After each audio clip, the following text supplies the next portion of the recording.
listening to the Millennials Choice Show, Canada's most trusted podcast on all things real estate, finance, and entrepreneurship. Here's your host, Matthew Ablakan. What's going on, everybody? Matthew Ablakan here from the Millennials Choice Show, where we talk about all things real estate, finance, money, entrepreneurship. And today we have a very special episode, very close to my heart, because my special guest today is none other than the wifey, Sara Ablakan, in the house. What's going on, Sara? Hey, I am so excited to be doing this, and I'm a little bit nervous. I'm not going to lie. It's her first time. It's okay. I'll be gentle.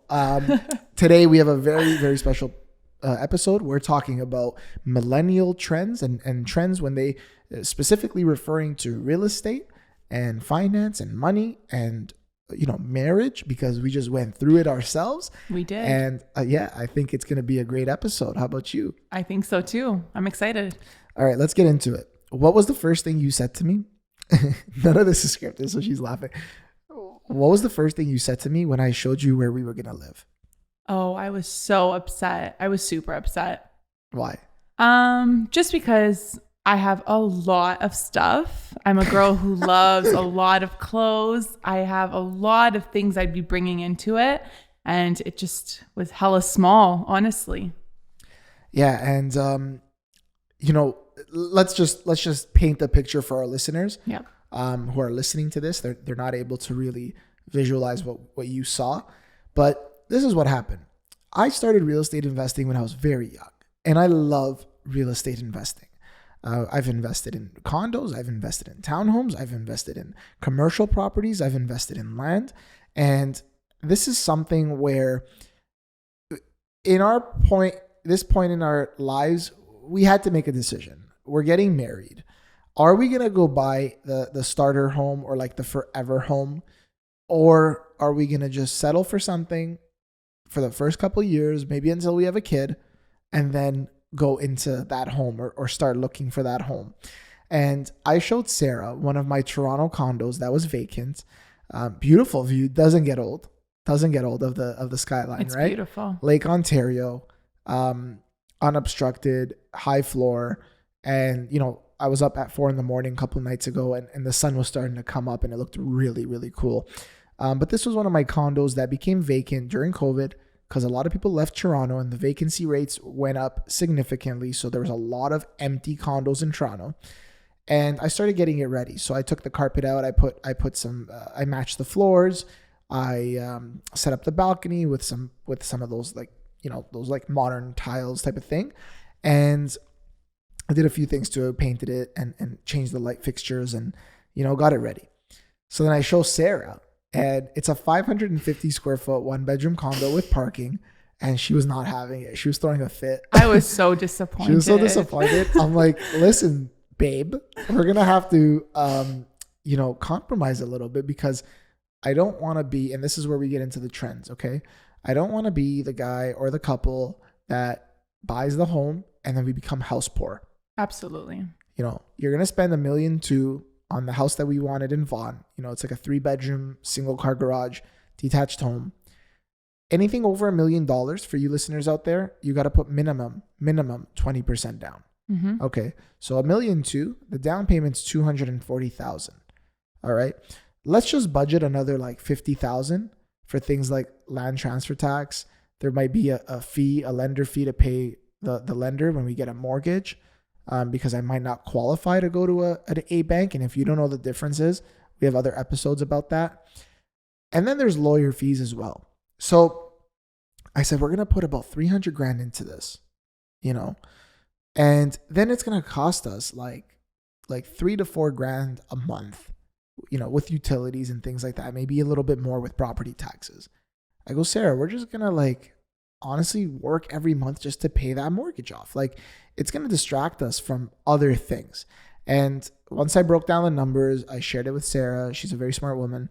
And she's like, you know what? It makes a lot of sense. It makes total sense. Now, the thing was, we didn't just save that money and just spoil ourselves with jewelry and cars and stuff. No, we said we were going to invest in other things in order to now build wealth. And then down the road, we're going to go ahead and, buy the house that we want to buy, like, whenever the time feels right for us to do so. And how do you feel now that you've lived there for a couple of months already? Oh, I am so blessed. I am so grateful that we had that, honestly.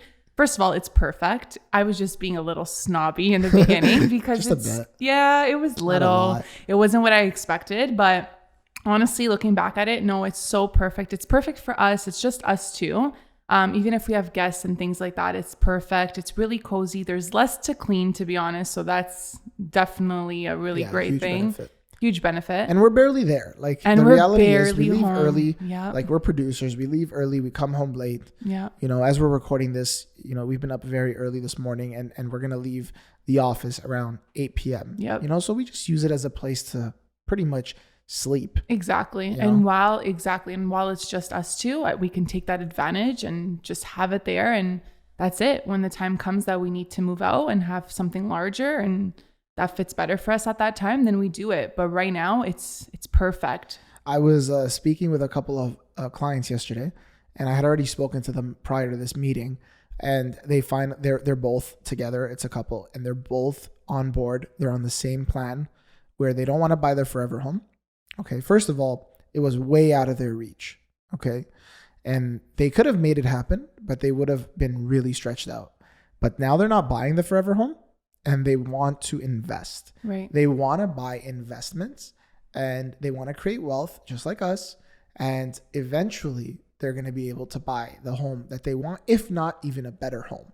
For sure. Right. So what do you say to those people that it's like, oh, all my friends have a home. They all have, the nicest home, and we want a home. Like we want, and it's good to have a home. Like, we're not saying it's not 100%. But what do you say to those people that, their situation, because you might be friends with them, that it's like, guys, you can't really afford it. Yeah. What do you say? What would you say to one of your girlfriends? Yeah, I can definitely speak to that because all my friends are going through that right now. They get married. They want to get into that forever home right away because, their friends have it. Their cousins have it. They move out right away into a beautiful 3-bedroom, 4-bedroom home. And that's that. But realistically speaking, that means you're either moving up north, which we didn't want to do. We're talking like Barrie, Innisfil, which there's nothing wrong with those places, 100%. But ideally, that's not where me and you want to be. No.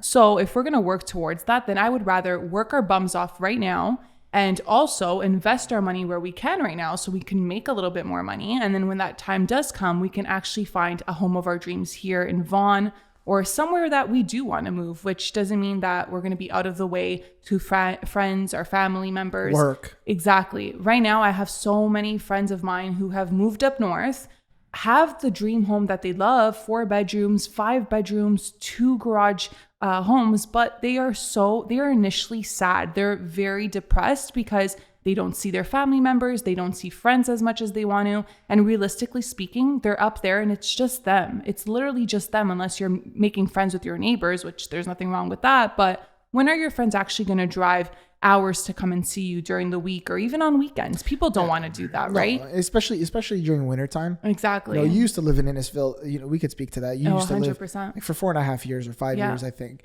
And I used to commute there back and forth. I put so much mileage on my car that I actually returned once the lease was over, over the limit. Yeah. And I don't go anywhere else. So it was only like because of that commute there and back. Exactly. And honestly, I loved that house. I love that house. But at the end of the day, it was a house, not a home. We didn't feel that way. We barely saw our family members. We came home after work. We were tired. All we would do was eat and go to sleep.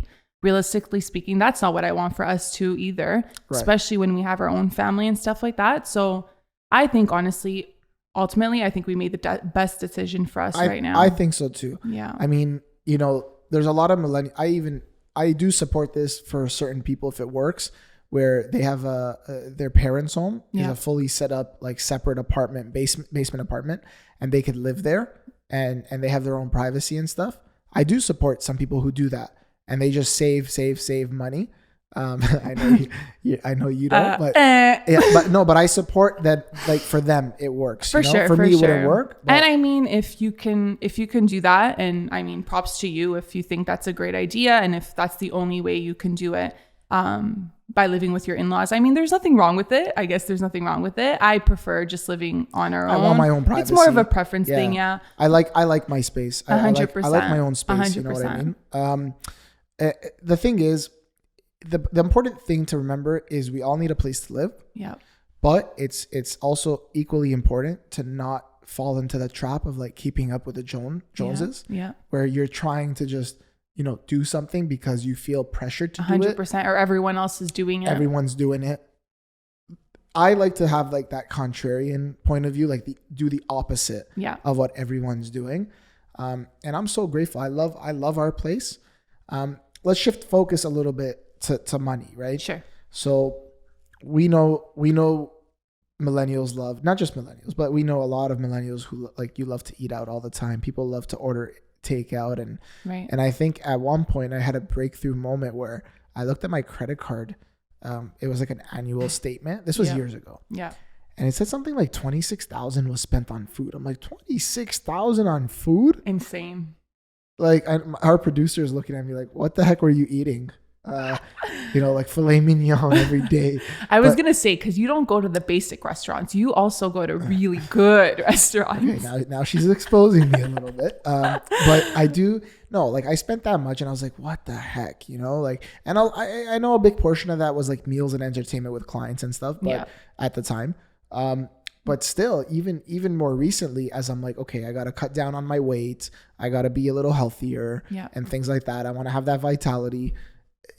We haven't been eating out and it's like, it's really saving a lot of money. It really is. 100%. You don't notice it. 100%. You don't notice it until you start tracking it. That's why people say track it. Have like a food journal or like a car log or whatever you want to have for different things. You want to track them. Mm-hmm. So what would you say to the young couple that just got married and it's like, okay, they live on their own. They're getting used to now grocery shopping and spending money on certain things that they normally wouldn't have had to spend money on because their parents would do. Yeah. What have you learned from that? Honestly, I think it's just a matter of planning. Like for me and you, especially when we just do some planning and we just talk about our week and let's say like we know that we're going to be working late 3 days out of the 5 a week or whatever. If we plan for those days and we just grocery shop and get what we need, I think that literally saves the most time and money, which we've noticed. We've been married for a few time now. And honestly, I feel like a couple months.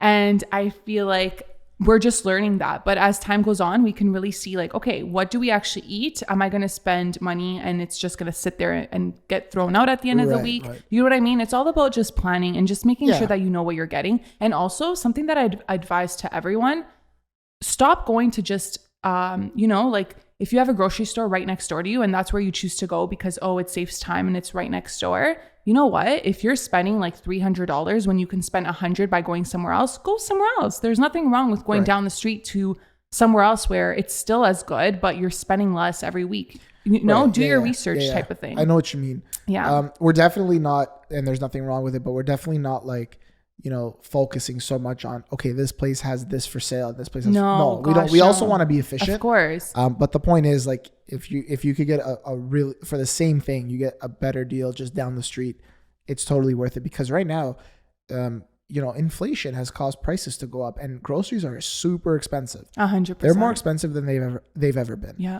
I walked into Costco the other day and I love Costco, but I bought 5 things. I bought disposable razors, toilet paper, paper towel rolls, a case of water, and I know I forget. I can't remember what it was. Yeah, with the 5th thing. Was it the stamps? No, I bought something else and I don't recall what it was. It was something like that amongst like those types of items. And I walk out with the bill and it was like almost like $200. Yeah. I'm like, what the heck did I buy? Yeah. You know what I mean? 100%. But I think the theme in all of this, in this trend we're talking about here, is it's about being smarter. But I think the overall theme is compromise. 100%. Yeah. Yeah. We compromised on where we were going to live. Yeah. I love Toronto. That's where I was born. But I don't love to live in Toronto. Yeah. I want to live in Vaughan. But we compromised on the type of property. We were on the same page because we're a team. Yeah. Right? Yeah. And that led us to now we're finding what works. So even the first time we went grocery shopping, we bought, meat, like actual beef, and then we bought chicken. and then a little bit of both went bad. 100%. Right? So then we said, you know what, Sarah, like what we talked about was let's get like beef this 1 week and then have the chicken the next week. Like we'll buy chicken for the or just smaller week. portions. Or smaller portions. Yeah. And so the idea is compromise and talking it over 100%. with your partner. That's so important. Yeah. Also, are you comfortable talking about your car situation? Yeah, for sure. Tell us what's going on with your car. Oh, I cannot wait to get rid of it. Honestly, if you asked me a couple of years ago, I would say absolutely not. I love my car. I want my car. And she drives a pink Bentley, by the way. Absolutely not. What do I drive? I drive a Chevy Cruze. Yeah, a black Chevy Cruze, nothing special, but it's great. It's been great. I've never been into like the brands, and I don't care if I'm driving a Beamer or a Bentley. I do not care about those things. As long as it gets me from point A to point B, I'm happy. But because now we live together, work together, do everything together, I won't be needing my car. Honestly, we do just fine with one car. And most of the time my car gets parked in the underground for weeks and days after days and stays or it's there. at your family's house. Your sister uses it. Exactly. Yeah. So, so come November, the lease is over and that's it. I'm going to give it back and let's see what we can do with just one car. What's it costing you right now with like gas, insurance, and the car payment a month? Okay. So without gas, with gas, I'm probably looking at like around $700-$800. Okay. Yeah. So let's say 7. Yeah. So 700 times 12 is 8,400 a year. Yep. You had the car for 4 years now. Yeah. Right. So that's 8, 16, 24, 32,000 plus so it's $33,600. Check the math. Something like that. Yeah. 33,600. Yeah. Call it 34,000. Yeah. Right. That's money. That's gone. Yeah. Gone. Yeah, it's gone. Now you did need a car. There's people, we all need cars. For sure. Up until now I did. Honestly, not up until now because. Up until the last 2 years or a year or so. Now I'm kind of just waiting it out until the lease is over. Exactly. And because I spend a lot of time in the office, when there's moments you have to step out, you just take my car. 100%. Right? Yeah. So sometimes things that we're used to that are like luxuries, that I guess the point of what I'm trying to say here in that story is sometimes these luxuries, it's like we take them for granted, but we're not realizing how much of an effect it's having on our pockets. 100%. You know what I mean? In 4 years, let's call it 34,000, right? 34,000 is a lot of money. For sure. It's a lot of money. That can definitely form part of like your down payment. 100%. You know? I was just going to say, I could have got more than one investment this year. I want to talk about that. Yeah. I definitely want to talk about that. You did it you did it last year, 2020. Yeah. Okay. Which is actually more impressive because that's when COVID was a big problem. Yeah. It still is a big problem, but that's when it was first happening. And Right. There was so much uncertainty. Yeah. But we'll talk about that. So these are things that you have to kind of look at and just trim the fat.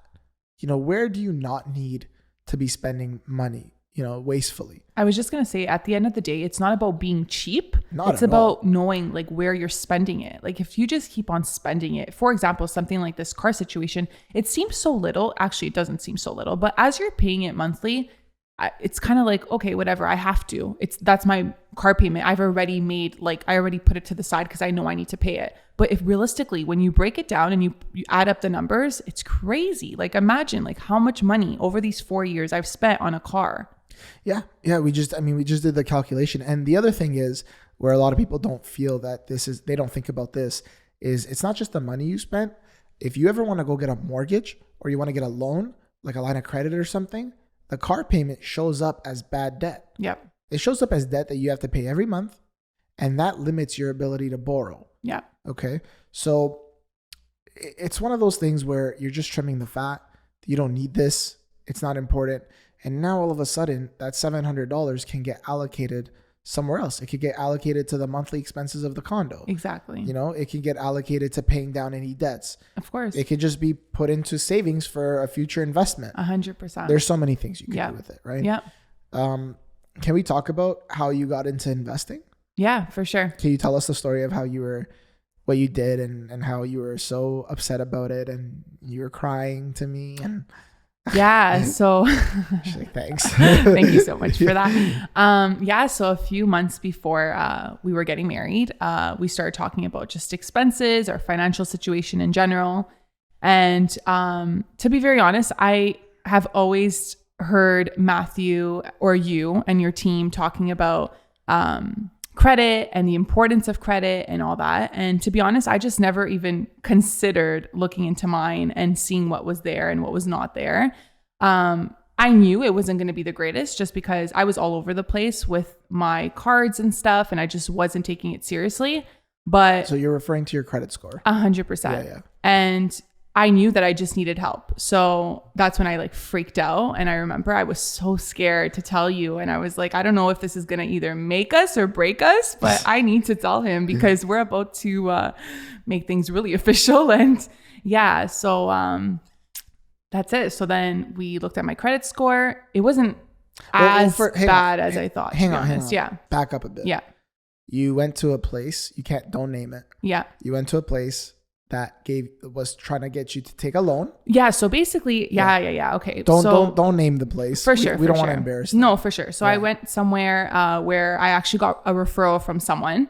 And they told me to go to this place, and they said, oh, they're going to help you. They'll give you all the funds you need. And your credit will go up in no time. And that's it. You're just going to be paying them back and you're all good. So here I am, not thinking, I thought I was so smart. I didn't have to tell anyone. I just went one day, walked in, and I spoke to them. And obviously, to them, they're like, wow, yes, let's do it. We'll get you this much money. You're approved. And how much were you approved for? Do you remember? I think it was about 35. I'm going to say 3,500. Large. Yeah. Large. Baller. I'm going to say 3,500. So obviously I walked 35,000 or 3,500? No, 35,000. Sorry. Yeah. 35,000. So I walked out all excited, all happy, but obviously like something didn't feel right because I needed to tell you about the situation. So finally, when I opened up to you about it, that's when, first of all, you said, do not take that from them because you are going to be paying that off for the rest of your life. And that is going to show up on your credit bureau, which is even worse, which I didn't know. So all of you listeners out there who put yourself into that situation, speak to someone who knows what they're doing. I obviously did not. I was getting a referral from someone who was in the same mess as me. So they also went to these people. Right. So we spoke about it. You looked over my credit bureau. You saw what was on there. It was just simple things that we had to get done. In little to no time, we were able to get my credit back up. What was your credit score when we checked? You're open. You've told people about this. At the time. I remember, but I want you to, do you remember? It was what was it? It was like the mid 500s. Yeah. It was really bad. It was very bad. Yeah, it was really bad. I personally thought it was even worse, but it was bad. I know people's dogs that have better credit scores. Oh my gosh. I'm just kidding. Stop. But it was bad. It was bad. And, it was bad. But here's the reason for all you listeners out there. The reason it was bad is because you had a couple of credit utilization. cards. All my utilization. I literally was passing all my limits on my credit cards. But hang on. But that's not to paint you out to be a bad person.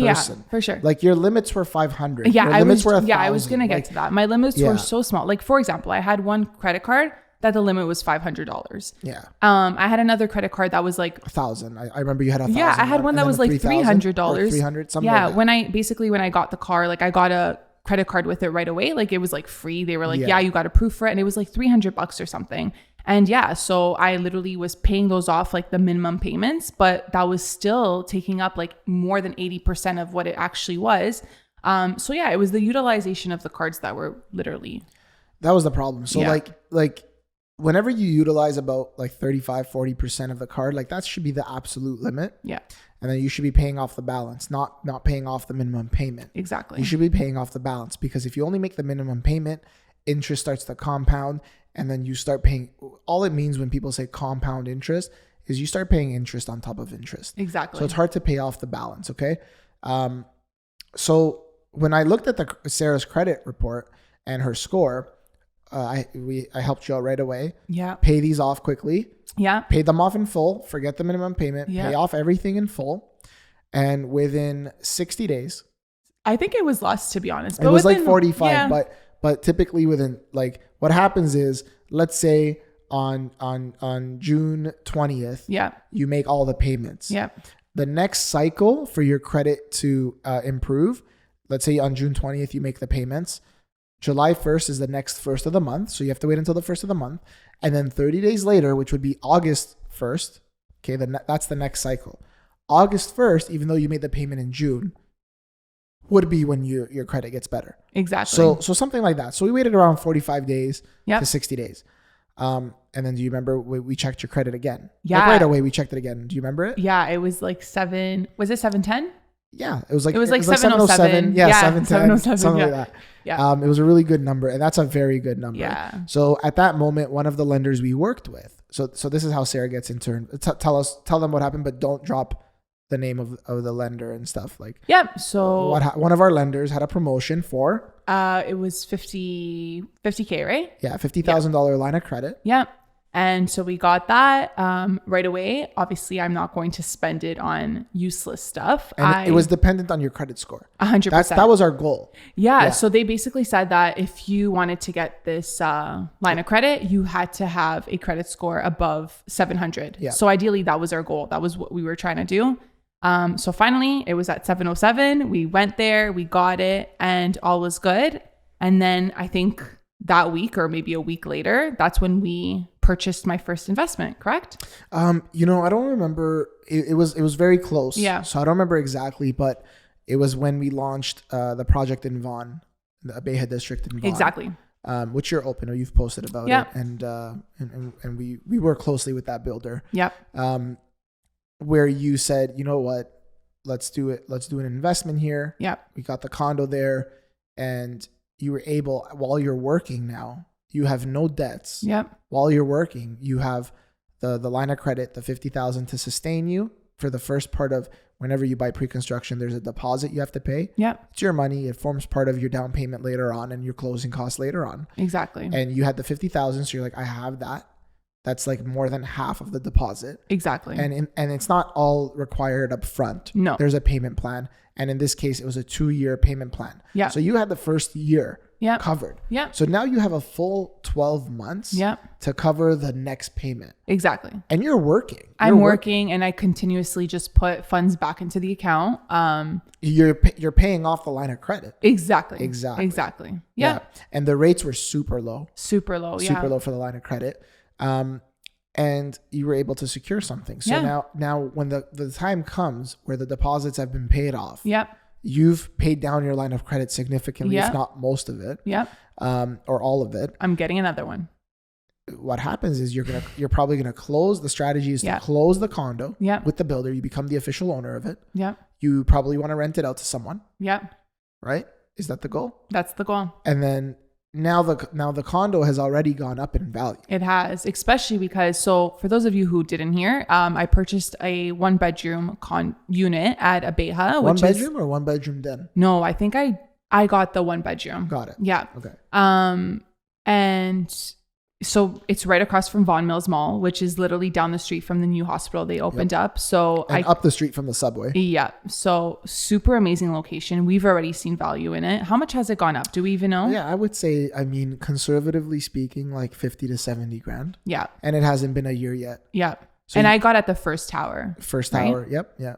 And that's something our real estate division does. Yeah. Where we work with builders and we also work with like existing clients that have existing properties. Mm-hmm. It's a mix, like our business is like 50-50, but we have those opportunities. Exactly. And the builder was doing something great and they've gone up in value. You cannot touch that value yet. You're not the owner of it. It's not built yet. Exactly. But here's the nice thing. You didn't need to get a mortgage. Exactly. You didn't need the full down payment. Yep. You didn't need all these things. Yep. All you needed was to have that vision. This is what I'm going to do. Have some guidance, like clear direction, like you got help from me. Exactly. Right. And I'm your partner, but we do this. You work here now. So like you see what we do for clients. Of course. We do this all the time. Right. And the thing is, it's like you came to I know I'm your husband, but you were speaking with the right professional. Exactly. At the end of the day. 100%. Right? Like we're the only company that has a real estate, I can say this on record. Yeah. Real estate brokerage, Millennials Choice Realty, mortgage brokerage, Millennials Choice Mortgages, life insurance agency, Millennials Choice Insurance Inc. And then we have MC Academy, which is our financial literacy program. Okay. And we have all these services under one roof. 100%. I started off in the real estate side, but there was times I lost sleep when I bought my first investment because I wasn't a realtor when I bought it. I became a realtor shortly thereafter. but I was losing sleep over the mortgage. I had nobody helping me. Yeah. So we put all these services under one roof to better assist our clients. Yeah. So in that moment, you consulted with the right professional, and now most people would say, oh, you know what? I paid off my debt. I don't want to use a line of credit. Why would I want to get a line of credit? Yeah. It's good debt. It is good debt. I mean, how long would it have taken you to save $50,000? 100%. But at the same time, Matt, people don't know that. Some people get told like, no, don't buy things with the line of credit. Don't do this, because they're told that like different information. You don't get taught this. Well, at least I didn't get taught this in school, right? I don't think any of us did. None of us. That's why we have us. But yeah, no, we didn't get taught this stuff. So if you told me back then, go and use a line of credit to go buy a property, I'd laugh and say, yeah, right. The day I do that, that's so bad. My parents would laugh and say, never, you're never going to do that. But you can do that. But people simply just don't know. And the other thing is, like, we don't condone getting debt that you can't afford. Yeah. That you can't handle. We don't believe that. You should pay off the debt. Like, that's what we did with Sara, got her credit score up, right? And she's paying off her line of credit. Yeah. If she couldn't afford it or handle it, then we wouldn't have done this. Exactly. So that's something that's very important. And the other thing to keep in mind is, we're not like, Sara got the line of credit. She could have bought a fat Rolex. She could have bought a bunch of. Forget a Rolex. I would have gone to Louis and gotten myself a nice bag. You didn't let me finish. That was the next thing. I was going to say, you're going to buy a bunch of Louis things. Maybe a nicer car. The money, you would have wasted the money. Yeah. It wasn't working for you. And imagine how long. So there's a few different things. Imagine how long it would have taken for you to save $50,000, and that's only the first half of the deposit. And then you would have missed that opportunity, which has already gone up by conservatively $50,000 to $70,000. Exactly. And it's not going to be ready for at least another like 18 to 20 months. Yep. So imagine that. Yep. Imagine that. Hopefully it's going to be worth even more by then. Absolutely. And then once you close the deal, you get a mortgage. And we've spoken on, with our mortgage brokers here on other episodes about financing. Let's say you can't go to a bank. Yep. You can't go to a bank. Like, that's a bank you recognize, a TD, Scotia, whatever. But you have to go to a B lender, an alternative lender, which is who I went with for every single one of my investments at the very beginning. Yep. Guess what? I went there. I used my student loan to buy my first property. Okay. Yep. I went there with the B lender, but the condo had gone up in value from the time that I bought it, and then 3 years later by the time it was built. Yep. I took some of that money out of it. The B lender gave it to me because they're very flexible. They charge you a little more, but they're flexible. And I paid back my student loan. I never paid, and this is on record. Okay. It's from the government. You could search it up. I never paid a penny in interest. And same thing's going to happen with you. You are paying interest now on the line of credit, but you're paying it off slowly. But once you close the condo and we take out a home equity line of credit or take out some of that appreciation, yep, or we just get a bigger mortgage and we put a tenant in there, exactly, and they're paying for it, yep, the interest is a write-off. Yes. You just take that money, pay off the line of credit. Yep. Right? And then just focus on the mortgage. Exactly. And then you can take that money and do it again. For sure. For sure. So what would be your advice to some people that might be in your situation that you were in before? Talk to a professional. Don't listen to friends or family members who might not know what they're doing, and also don't give the best advice. Find yourself a professional like the Millennials Choice team. Yeah. And honestly, talk to them, because people who have your backs will definitely help you out in those situations, just like they helped me. I have that's awesome advice, babe. I have our producer, our video man, Carson. You've seen him in our vlogs. He's sitting here. He's got a mic in his hand. He wants to say something. Interesting. Yeah, thanks, guys. What is it like to live and work together? Yeah. And what would be your advice to others in the same situation? That's a great question. Can I give him a little bit of our backstory about all this? Yeah, how you started working? Yeah, here? you totally can. Okay.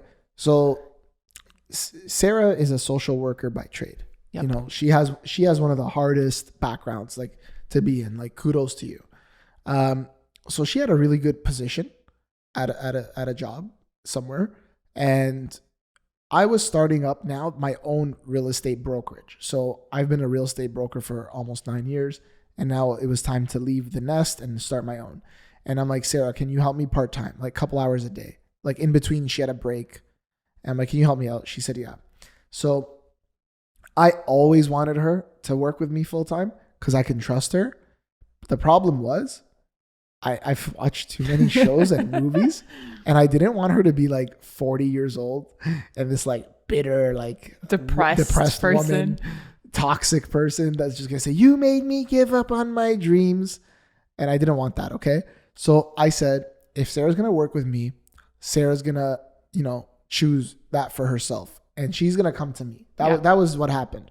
And at this point, you've hosted, you've set up and helped us with our client appreciation events. That's right. Yeah. So you don't know anything about our business in the sense of like clients, what they do, how it works, but you've seen our clients, you've seen the love we get. 100%. You've been to our events, 200 people. Yeah. Like, these are client appreciation events. Exactly. Our Christmas party, the barbecue, and the barbecue. Yeah. Those two events, besides the educational stuff that we used to do. So then one day, Sarah's bringing work home from work home, right? And I'm like, Sarah, do you get paid for that? Because like, I'm self-employed. I can work from home and at any hour of the day. She's like, no, but they're overworking me. We should have 3 people doing the work that I do.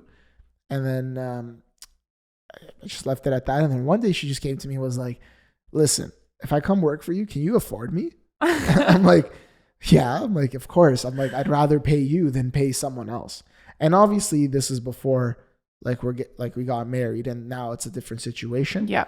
But then that's what happened. So that's how she came with us. So my whole thing now, we've never fought. We've never argued at work. Actually. Sarah, you have to remember something. I'm like the CEO. I'm licensed in all the areas, but I'm the CEO. I don't show clients properties as much anymore. My team does that. You're not like the CEO. You are the CEO. I am the CEO. Like I don't do the mortgage files. Like my agents do that. I don't help clients with insurance. My certified financial planner, Trevor, does that. So I have a certain amount of things I can do.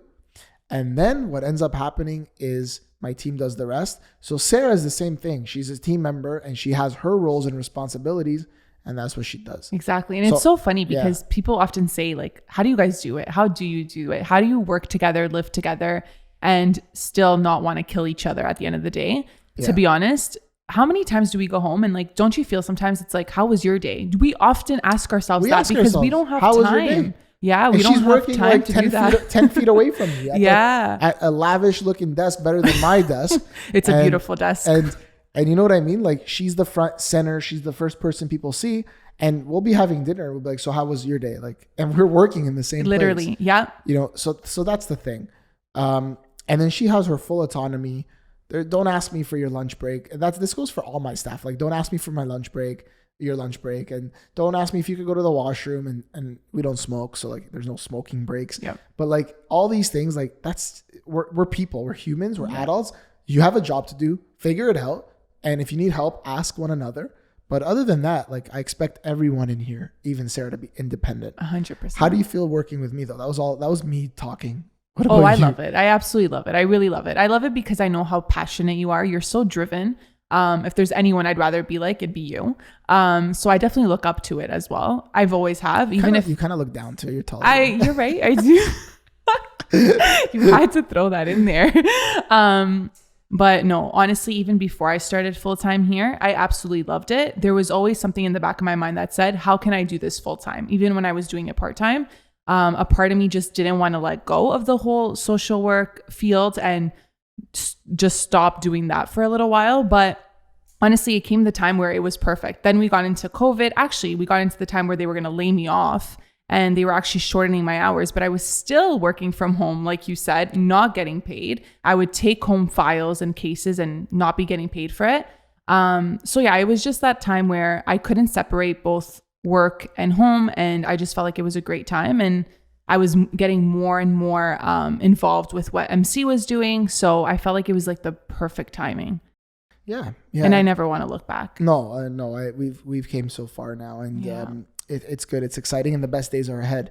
I want to wrap this up. Yeah, for sure. So I want to talk about really quickly our actual wedding. Yeah. Like our ceremony. We had 10 people of our closest family and friends. Carson was actually there, our video man, our producer. We shot vlog style. We shot the ceremony. We did a live Zoom. And, my even my parents who were like, oh, postpone it so we could celebrate. My mom was like, my friends were saying like your wedding was beautiful. Yeah. And we did it on a budget, like a really good budget that was very, very comfortable for us. Yeah. And I have zero regrets about that day. Yeah, no, me neither. That all comes back to the whole trends again and the millennials and what everyone is doing. We always said we didn't want the 400 people wedding. 400. Yeah. It's like 700. Yeah, I was being super nice. But yeah, the 700 people wedding, and we didn't want to go all out like most of these couples do, which kudos to you if you can or if you want to do that. But thankfully, me and you were on the same page about that. Yeah. That's why we originally had said we were doing a destination wedding anyways. Exactly. Because it was just super easy and whoever could come comes, and that's it. But honestly, it was perfect. There's nothing I would change. Now looking back at it, and same thing as for my friends and family members, they all reach out to me and say, wow, like your wedding didn't even look like a COVID wedding. It looked like a perfect, like little simple wedding. And you know what I was hearing from other people? They're like, I think the consensus is that the big weddings that we were used to are never coming back. I don't think so either. I even have like a lot of event planners, like friends of mine who are event planners, wedding planners. They say the same thing. They're like, Sara, you are so smart that you guys got it over with. You did it. You still had a blast. You had a great day. It was perfect. Because honestly, big weddings are things of the past now. People are going to see how much money they can save and what else they can do with money. And maybe that is the money that they can use for a home and things like that. And that's it. So it's definitely, I think, a thing from the past. It definitely is money you can use for a home, because think about it. Halls right now are losing so much money, and let's say they're charging $200 a plate. Okay, it's around there, right? Yeah. It used to be like 125, 150, so it's at least 200 right now. At least all the halls that we talked to, they were all over that. Let's say you do 300 people, and that's a smaller wedding compared to like what we're used to. Yeah, and 200 times 300 is about $60,000. Okay. Yeah, and that's just for the hall. Yeah. You're going to have photos, you're going to have video, you're going to have smoke coming out of the, in the dance area. No, all of the decor, everything. You're going to be easily in it for about $100K. Yeah. Easily. Yeah. Okay. People used to tell me that, and I used to be like, no way. How is that possible? I have friends, they spent it and their deposits are being held, and I feel for them. But guys, at the end of the day, first of all, the day goes by so quickly. It goes by so fast. You have to enjoy the moment. And we did. We were aware of that. Yeah. And we were. Yeah. We were enjoying it. And you're emotional. You're overwhelmed with joy. I don't care who you are. If you think you're a macho guy, it doesn't matter. I'm an alpha male, and you're emotional. Okay. The thing is, it's one of those moments in your lives, those small moments where you feel love, the emotion, the real love. It's like a feeling you can't explain. I say that to everyone. It's a feeling that you actually cannot explain. It's surreal, but you feel what love is. Yeah. You can't explain it, but you feel it. Yeah. So you enjoy those things. And why am I sharing that with you guys? Is because all this other fluff, you ain't going to remember it. That's not going to make or break anything. Mm-hmm. The important part is the bond between you as a husband and wife, which our society is really trying to take, like they've taken away, and they focus on the superficial stuff. Yeah. And for me, like I'd rather be super real than superficial, 100%. like about these things. And we got married, we did our thing. We had a blast. We had a great time. It was like, perfect. I can't even picture getting married in a big hall with hundreds of people. I can't even picture that. That you don't even know at the end of the day. Don't know. Yeah. And not only do you save the money, but I started seeing people now.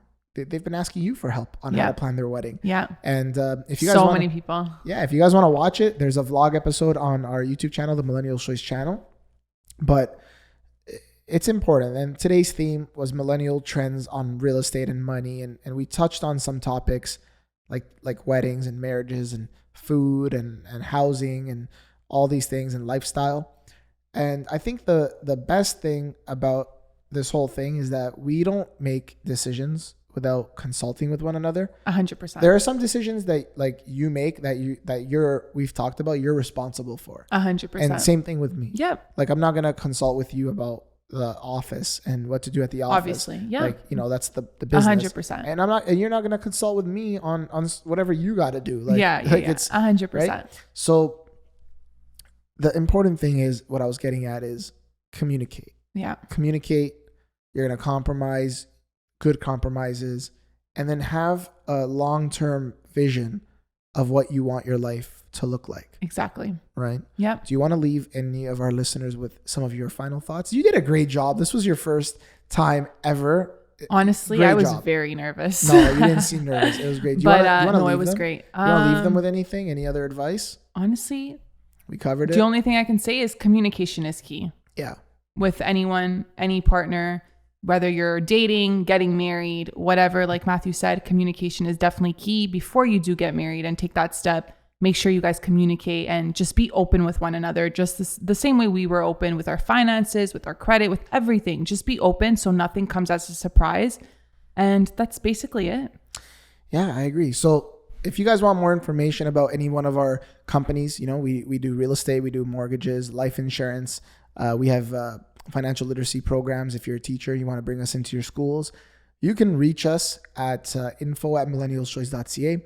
Visit our website, millennialschoice.com. You could follow us on social media at Millennials Choice. And on YouTube, we have some awesome videos packed with content. And that's the Millennials Choice channel. And you can follow me at Matthew Ablakan, Sara Ablakan. And you know what, guys? This is another episode of the Millennials Choice Show. And we're out.